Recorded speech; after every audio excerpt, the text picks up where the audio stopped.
When Learning in Reach started, we started off working with 30 ECD centers. That's prior to COVID.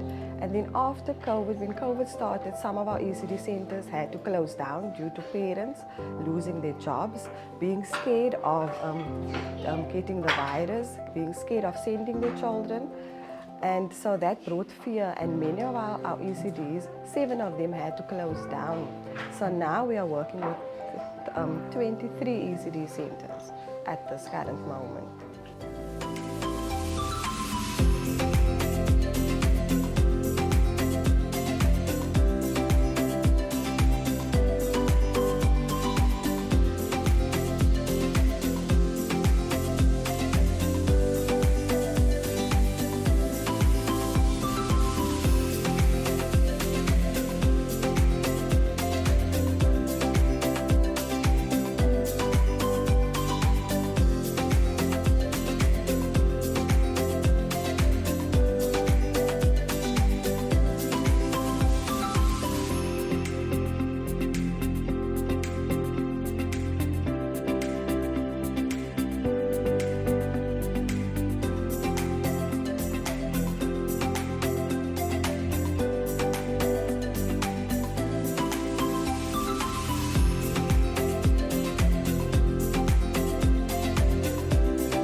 Learning in Reach is a partner of the Lavendale community for 6 years. Learning in Reach was established to fill the gap of quality early childhood development for vulnerable children amongst the community.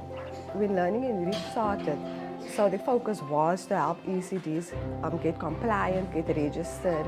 So last year we had 11 ECD centers registered.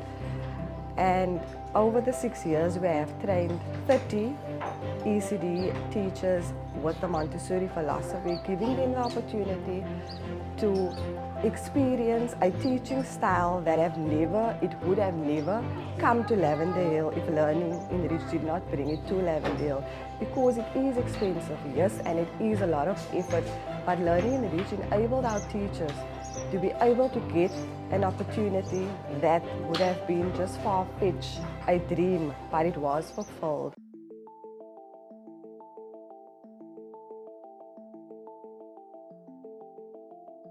Feed the Future for Life is a non-profit organization that started in Elsie's River community, which is the place that we're currently standing in. It started in the community where we have witnessed what is called a high rate of unemployment, and the reason for why Feed the Future started, let me start off by saying Feed the Future started because we witnessed all the youth that's unemployed. We've witnessed that there's a lot of passion in our community, but there's also we need to create a space for the youth to practice out their passion, and we found that this space that we're currently standing, the best place for our youth, to practice out their passion, of course. And what we've witnessed is that our youth has the green fingers in order for them, to plant vegetables, because the passion is there for environmental, of course. And one of the biggest projects that Feed the Future is doing is to promote self-sustainable programs, to promote sustainability within our community. And the reason why we started this is to make sure that our community is sustainable in whatever they do. So that is why we have named ourselves Feed the Future, of course, so that we can feed, the future for life, feed them with education, promote the education around food and food security,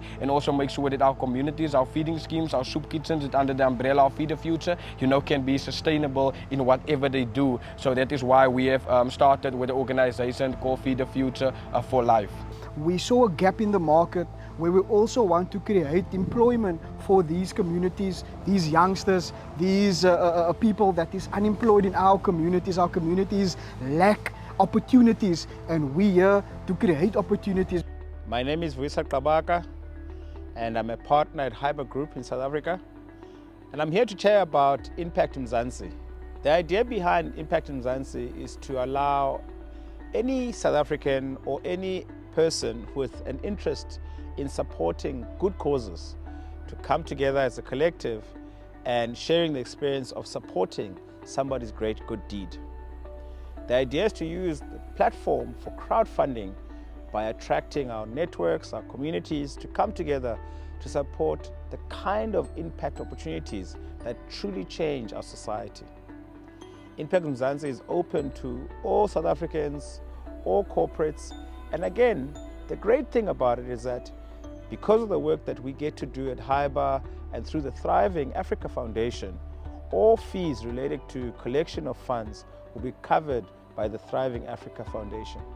As a result, the beneficiaries of Impact Mzansi get the full benefit of all the money raised with all the people that donate, that give, and that support these great, amazing initiatives. What was unique about this experience was the fact that we not only had the opportunity to assist businesses, but also have a direct involvement within the community. Looking at these two organizations being based in Lavendale and Elsies River, these communities are known for being gang-ridden, they're known for their social ills. And here we had the opportunity to draw alongside them and provide our skill sets to see how we can best assist them. One of the greatest experiences for me was being present at the ECD in Lavendale and just witnessing two kids sitting in a corner, what is a library section, and just reading a book. And you question and you ask yourself, if this ECD was not present, where would these kids be with all the social ills that's happening there? This weekend on Social Hack, we looked at supporting NGOs more than just focusing on entrepreneurs.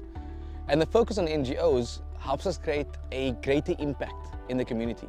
We looked at helping a garden project within Elsies River, with people getting more volunteers and people in the community in to build gardens, build garden boxes, and actually sustain people from the feeding side of things, a sustainable feeding scheme.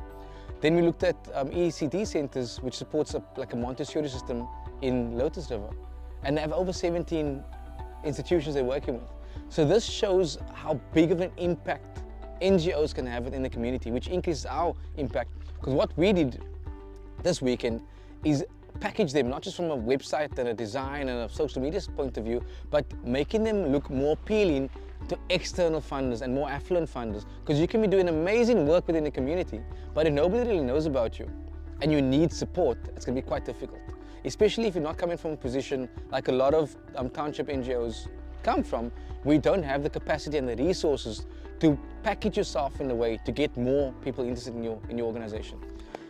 But I think we did a good job this weekend with Social Hack, and I'm looking forward to see how these NGOs thrive from here on.